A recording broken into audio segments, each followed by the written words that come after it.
Bonjour à tous et bienvenue sur Crypto Signal. Aujourd'hui, nouveau point météo sur le BTC avec peut-être un retour des institutionnels avec des relativement jolies choses au niveau fondamental comme des choses un petit peu plus tristes, un petit peu moins reluisantes, on va dire.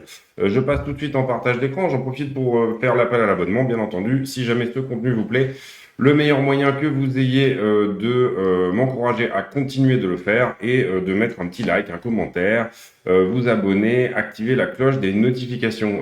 Voilà, c'est très important. J'ai rien à vendre, je vends pas de formation ni quoi que ce soit. Je fais tous les jours un point sur BTC, donc n'hésitez pas à encourager cette initiative. Donc à partir de là, vous savez que pour ceux qui suivent la chaîne depuis longtemps, moi ça fait longtemps que je parle d'un début de bear market accéléré ici, au niveau de mai. C'est ce qu'on voit pour beaucoup sur les données on-chain et c'est ce qu'on voit pour beaucoup, comment dire, enfin, tout ce mouvement-là est plutôt un mouvement de liquidation de shorters. Ça n'est pas un mouvement d'achat, on va dire, naturel, cette montée-là. Donc du coup, c'est plutôt un mouvement qui pourrait être lié à un bear market accéléré, encore une fois. À partir de là, on tient pour l'instant cette grosse running flat que vous voyez entre les deux bornes là qui sont parfaitement parallèles, les deux bornes roses. Et puis, ça fait 3 mois là qu'on descend avec, en raison, on va dire, d'un combat contre l'inflation qui a été initié par la Fed, bien entendu, à cause de chiffres inflationnistes très importants aux États-Unis, donc une probable rehausse des taux comment dire, qui engendre des arbitrages. On passe du risk-on au risk-off, on passe des assets qui sont risqués à des assets beaucoup plus secure, beaucoup plus safe. Principalement sur Bitcoin et depuis comment dire l'intervention en Ukraine. Euh, Moi, j'ai fait une vidéo ici par là où j'ai annoncé un range entre les 37 et les 41. Donc, j'avais mis ces deux bornes-là en place au moment de ce sell-off là ici. Je pense qu'on est toujours dans la même configuration, en tout cas par rapport à ça. Il y a des choses qu'il faut voir ici maintenant au niveau fondamental et aussi au niveau, comment dire, principalement vraiment marché traditionnel. C'est très important de suivre un petit peu ce qui se passe. Et là, vous voyez que le Dow Jones nous fait une jolie journée aujourd'hui et que on est potentiellement sur des moments où, vous voyez ici, là, on est sur le Nasdaq, des moments où les marchés ont envie de repartir, ont envie de rebondir. SP500, la même chose. Vous comprenez que ici, on parle pas, c'est pas des hausses de fillettes hein, pour la bourse. Donc potentiellement que, comme je l'avais annoncé aussi, comment dire, la nouvelle de l'invasion de l'Ukraine avait déjà été pricée ici sur toute cette descente-là. Le jour de l'intervention, on fait un sell-off et c'est là qu'on trouve un plus bas. C'est un point d'achat. Pour moi, voilà, j'ai acheté, j'ai payé les 35 sur Bitcoin et sur certains assets sur lesquels je me suis plus placé en trade. J'ai placé un trade sur NIR, ce genre de choses. Voilà. Très souvent, la géopolitique, c'est comme ça, c'est pricé avant. Tout comme la hausse des taux, le moment où les taux, la hausse des taux va être annoncée potentiellement par la Fed en mars. Ici, vous voyez le pourcentage d'intervenants du marché qui pensent qu'on va augmenter de 60 à 76% de 0,25% entre 0,25 et 0,50 en mars. Tout ça aussi est déjà pricé par les marchés. Donc forcément, le moment où la news va sortir, le moment où la news de l'intervention en Ukraine sort, etc., le marché se libère à nouveau.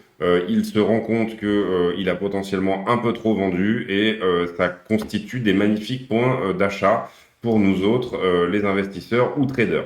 Donc ça c'est très important à comprendre a priori là on a libéré le marché des narrations négatives en ayant cette news très négative, on a libéré le marché des narrations négatives qui l'empêchaient de monter et que à partir de là on est potentiellement sur un point de bottom.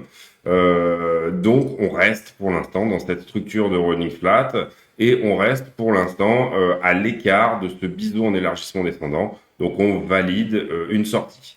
Pour le moment, on reste sur ce scénario-là, excusez-moi. Donc du coup, qu'est-ce qu'il va falloir casser à partir de là? Bon, pour moi, déjà, on va jouer un peu entre ces deux bornes, là, entre 37 et 41 à l'instant T. Qu'est-ce qu'il va falloir casser? Il y a une grosse poche de liquidité à venir chercher autour des 43. Donc si on casse les 41, pour moi, on ira forcément au moins retutoyer avec les 44. Si jamais on les casse pas, on redescend au 37 et on repart. Pour moi, le scénario pour l'instant le plus probable, c'est que on range un petit moment ici dans cette zone des 37-41. Au niveau régulation, il y a un point important à faire. Il y a un très gros point en fait assez important à faire. J'ai beaucoup parlé d'énergie, j'ai beaucoup parlé de gaz dans les dernières vidéos, évidemment parce que ça donne comment dire euh, pas mal d'explications sur pourquoi cette intervention en Ukraine, pourquoi également ces tensions énormes entre la Russie et les États-Unis, pourquoi cette quasi-intervention et cette quasi-ingérence des États-Unis dans les affaires de l'Europe pour tout simplement vendre du gaz. Et là, on arrive à un point aussi où même par ailleurs, si vous voulez, on a cette opportunité également pour les oligarches de vendre également, bien entendu, des armes. On a aujourd'hui, comment dire, des pays comme la Moldavie, la Roumanie, qui maintenant font partie de l'Europe et qui ont, comment dire, qui sont potentiellement ici aux portes de la Russie et qui avant faisaient partie du pacte de Varsovie, donc qui étaient des pays qui étaient, on va dire, sous influence à l'époque soviétique et qui aujourd'hui pourraient avoir peur de retourner sous l'influence russe. Tous ces pays-là, on leur demande de s'armer contre du crédit, c'est-à-dire, et à l'inverse aussi, on a le United Kingdom, la Grande-Bretagne, qui bien entendu aussi commence à faire des très gros crédits à l'Ukraine pour vendre bien évidemment également des armes. Donc on a sur fond, et ça c'est sur fond de narration de libération des peuples, on a comment dire un parfait setup pour les cercles d'influence qui vendent du militaire et du pétrole ou du gaz de se faire globalement des couilles en or, on peut le dire comme ça. Donc tout simplement, on a un pétrole, vous voyez, qui est un petit peu redescendu là, mais qui a quasi touché les $100 la semaine dernière. Voilà, ceux qui avaient joué le pétrole là sur du trade ont probablement fait des très jolis profits aussi. Donc ça c'est important de le comprendre. Ce qui est important de comprendre aussi, et qu'est-ce qui pourrait ici à l'instant T pénaliser comment dire Bitcoin, c'est tout simplement que aujourd'hui le rouble a dû prendre une belle claque. Et on sait que juste avant ce conflit, comment dire, Poutine, là c'est l'euro-rouble, donc voilà, 94. On sait que Poutine, USD rouble 83, vous voyez que c'est quand même c'est difficile pour eux. Donc bien entendu, à ce moment-là, il faut bien comprendre que ces pays qui ne sont pas nécessairement dans l'alliance, et pas forcément d'accord dans l'alliance, quand j'entends l'alliance, je parle de l'OTAN, qui ne sont pas forcément d'accord avec le fait qu'on leur dise à qui vendre du gaz et pourquoi, se font attaquer, bien évidemment, sur fond de sanctions économiques. Finalement, à cet instant-là, on peut dire que Poutine se jette un petit peu dans la gueule du loup, puisqu'il donne du grain à moudre à tous ceux qui veulent, comment dire, pousser le rouble vers le bas. Et donc du coup, on a eu un petit peu le même épisode en Turquie précédemment, où en Turquie, la Turquie était un petit peu du côté de l'OTAN à un moment, puis elle est revenue du côté russe, et ainsi de suite. Et la Turquie est bien entendu un formidable endroit pour poser des missiles, que ça soit dans un sens comme dans l'autre. Et là, elle est plutôt en ce moment sous l'influence russe et elle l'a payé très fort puisqu'il y a une hyperinflation en ce moment en Turquie. Et donc aussi, comment expliquer ça? Une adoption massive du Bitcoin. Adoption massive du Bitcoin en Russie. On dit à la Russie que potentiellement elle va être peut-être exclue du système SWIFT, c'est-à-dire des virements bancaires mondiaux, hein, le code SWIFT que vous avez. c'est les codes interbancaires, avec le numéro du pays au début, bah, du coup, tous les codes qui commenceraient par RU ne seraient pas acceptés pour faire un virement d'un pays étranger. Donc ça pose des questions. Ça pose des questions aussi pour les Italiens, les Allemands qui sont pas très chauds pour exclure les Russes du monde SWIFT, du monde financier, hein, en gros, puisque eux, ils ont besoin d'acheter du gaz là-bas. Donc tout ça pose énormément de questions et ces pays-là adoptent massivement, alors là je parle de principalement Russie, Ukraine comment dire Turquie, massivement les crypto-monnaies pour pouvoir bah, tout simplement se faire des virements d'un pays à l'autre ou tout simplement pour la partie turque bah, plus comment dire sauvegarder leur pouvoir d'achat en achetant des crypto-monnaies. Donc ça pose un problème de régulation, c'est-à-dire que vous voyez en ce moment que les régulations reviennent énormément sur le haut des piles des dossiers, c'est-à-dire que Christine Lagarde aujourd'hui a demandé à repousser, je ne sais plus si c'était aujourd'hui ou hier, à redemander à ce qu'on accélère la légifération sur les cryptos, le MiCA. Et puis Joe Biden travaille lui aussi sur un projet de loi qui serait comment dire, pour encadrer les cryptos. Donc la question à cet instant-là, c'est si jamais les crypto-monnaies sont du mauvais côté, sont du côté plutôt des pays qui sont considérés par les médias, et là je mets vraiment beaucoup de guillemets, et personnellement, j'ai une opinion sur la Russie qui est la mienne, et sur les États-Unis également, mais ça pourrait être pas très bon pour les cryptos si jamais les cryptos sont plutôt adoptés par les pays qui sont attaqués par les sanctions économiques, parce que on aurait une possibilité que ces gens-là éventuellement fassent une pression à la baisse, une énorme pression à la baisse, de manière à ce que ces pays ne soient pas gagnants en plus, comment dire, en termes de valeur. Donc, c'était un point très long, mais ça me paraît intéressant de le faire. C'est peut-être un peu tôt pour parler de ça, parce que on a aussi des très bonnes choses aux États-Unis. On a Mastercard qui aujourd'hui maintenant va vous permettre de payer directement en stablecoin. Donc ça, c'est fantastique. Ça veut dire que vous n'aurez plus votre compte en banque en soi sera déjà une porte ouverte vers les cryptos, puisque votre Mastercard, vous serez directement en train de payer avec des cryptos. Donc votre compte en banque sera lui probablement directement lui-même en stablecoin. Donc ça évite des taux de conversion, etc. Et ça évite, bien entendu, d'avoir à faire tout le temps la girouette d'un exchange à l'autre, etc. Donc c'est une très belle porte ouverte pour les nouveaux arrivants vers les cryptos. À partir de là, j'ai fait le tour un petit peu sur le Fonda. Ce qu'il est important de savoir, et bon, j'ai fait le tour aussi sur comment dire, le technique, l'analyse de prix vraiment à l'instant T. Pour moi, là, on est haussier jusqu'au 41. Bon, pour l'instant, on a déjà touché les 40 300, donc c'est pas du pile poil, hein. C'est possible que ici le prix se retourne au 37, mais pour moi, on aura forcément une ou deux touches entre ces deux supports-là, que sont les 37 000 et les 41 000 $. Il y a quelque chose que je vais vous montrer à partir de là, et c'est très important que j'y pense maintenant. Donc ça, c'est le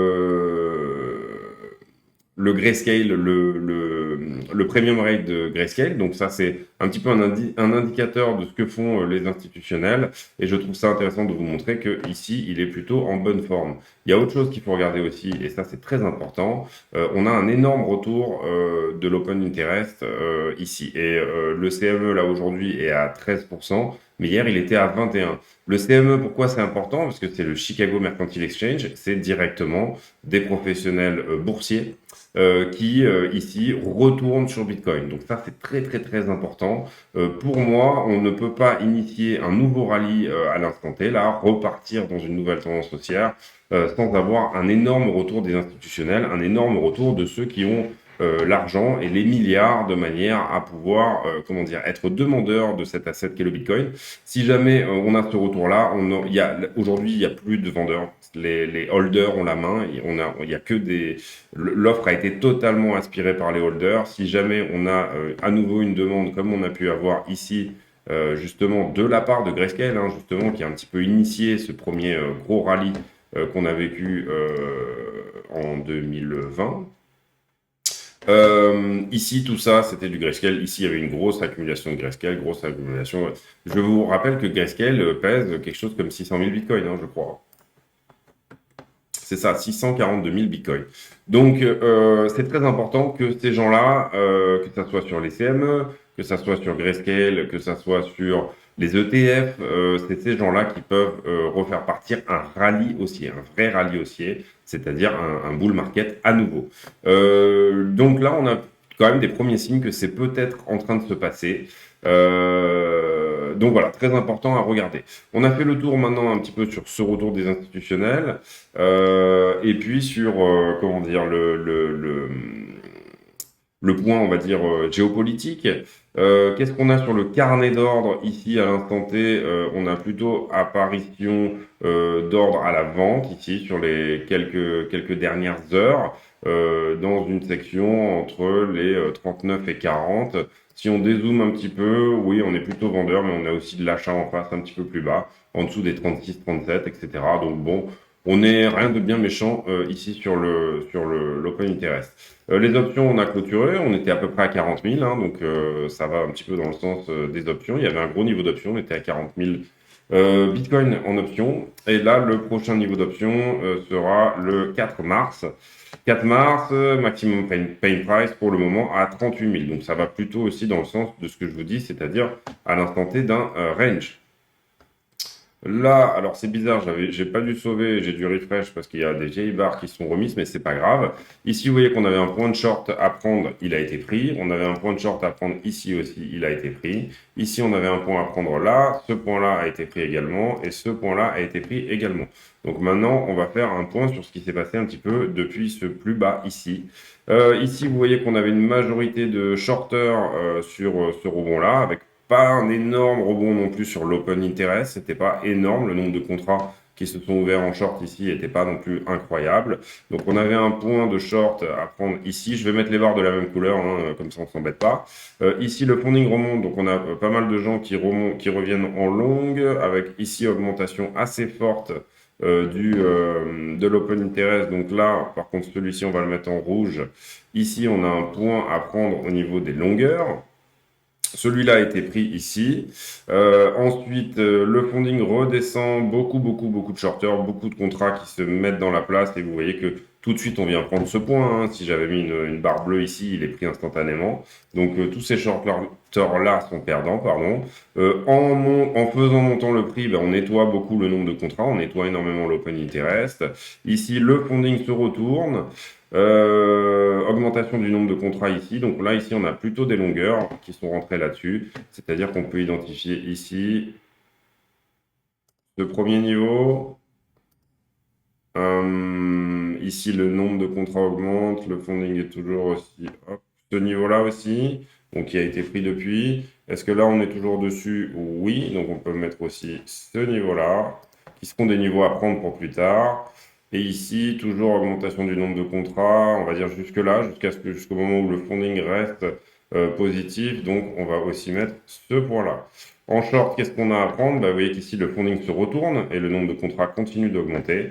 Donc, on a ce point-là, ici, en haut. Et bon, comme c'est le point le plus haut, on va pas faire les suivants. Mais globalement, vous comprenez l'idée. Donc ça va plutôt aussi dans le sens d'un range, c'est-à-dire on viendrait potentiellement prendre ces trois barres. Il y a encore une poche de liquidité au 35 qu'on peut venir traiter aussi, hein, c'est pas exclu. Mais là, on est monté tellement fort et tellement vite et on a tellement suffisamment nettoyé. Le point bas au niveau de l'open interest, vous voyez qu'il est ici 5,83 milliards. Donc pour moi, on doit nettoyer ces trois barres-là et ça revient encore une fois dans le sens d'un range entre les 37 et les 41 à prévoir. On va aller voir sur iBlock les gros leviers et les grosses liquidations. Alors iBlock est toujours un petit peu long à charger, vous m'en excuserez pour eux. Et là, on voit que le funding, enfin le gros à prendre en termes de liquidation ici est repassé du côté des longueurs. On a énormément de longueurs en levier qui sont rentrées sur tout ce mouvement-là. Donc ça, c'est pas très bon. Enfin, ça irait plutôt dans le sens, comment dire, d'un... Vous voyez qu'ici, les shorters qui sont rentrés là, on essaye de venir les prendre et on vient les prendre même jusqu'au dernier petit dollar ici, les grosses positions, 147 millions ici. Vous voyez ce petit pic qu'on fait juste pour prendre cette position-là. et donc elle est prise. Bah là, à l'instant T, on serait plutôt baissier hein, si on regarde que iBlock et que les grosses liquidations à prendre. Personnellement, à l'instant T, je dirais plutôt que le prix ne va pas forcément aller à 41, sauf si une grosse position s'ouvre entre-temps. Hein, et bien évidemment, je ne sais pas qui va ouvrir des positions dans 5 minutes. Il faut être honnête, de ne pas venir me dire ah bah non mais tu avais dit que ça allait baisser, en fait ça a monté. Et là si on a une grosse position qui s'ouvre, le prix va plutôt aller chercher cette grosse position qui est fraîche et qui est là et qui est proche du prix. Ça coûtera moins cher d'aller venir liquider ce mec-là que d'aller liquider tous ces gens-là en dessous. Après, aller au 35K, au 37, vous voyez qu'on liquiderait quand même pas mal de monde. Bon là, on a déjà liquidé ces trois-là. Il reste celui-ci, là en rose, et celui-là, 240 millions et 233 millions en levier à prendre, plus toutes les petites positions qu'il y a autour. Donc ça c'est fait. Est-ce qu'on va faire un petit peu... on va rapidement regarder les news, mais bon, globalement, il n'y a que de l'Ukraine, j'imagine. Voilà, sur le Wall Street, on nous parle de comment l'Ouest n'avait pas vu venir Poutine, l'avait mal lu. Et c'est vrai que moi-même, personnellement, je pensais pas qu'il allait aller aussi loin avec ses troupes. Je pensais qu'il allait potentiellement y avoir... comment dire, des opérations au niveau du Donbass, mais pas forcément qu'il aille jusqu'à à Kiev. Et ici, c'est pareil, il est possible que, il y ait une solution diplomatique qui soit trouvée hein, et que le pouvoir en place reste en place, mais je pense que bah, soit il finit le boulot, soit comment dire, qu'est-ce qu'il va faire derrière? Je sais pas du tout. Je suis pas du tout stratégiste ou géopoliticien. On verra. Le Dow Jones qui fait sa meilleure journée depuis hier. Bon, ça, on en a parlé suite à la semaine de peur par rapport à l'invasion de l'Ukraine. Ça, on a parlé que les marchés aujourd'hui ont fait une jolie recover aujourd'hui et hier. Un petit coup de Glassnode peut-être rapidement pour voir un petit peu ce que font. Surtout, moi, ce qui m'intéresse, c'est les nouvelles adresses. Donc les nouvelles adresses, voilà. Hop, celui-ci, pardon. Donc adresse active, vous voyez que on est plutôt sur un rebond ici, là, depuis ce plus bas. Mais celui que je voulais voir, c'était pas celui-là, c'était adresse with non-zero balance, voilà. Oui, et là, vous voyez qu'en listant avec une moyenne de 7 jours, on est sur un nouveau plus haut au niveau du nombre d'adresses avec une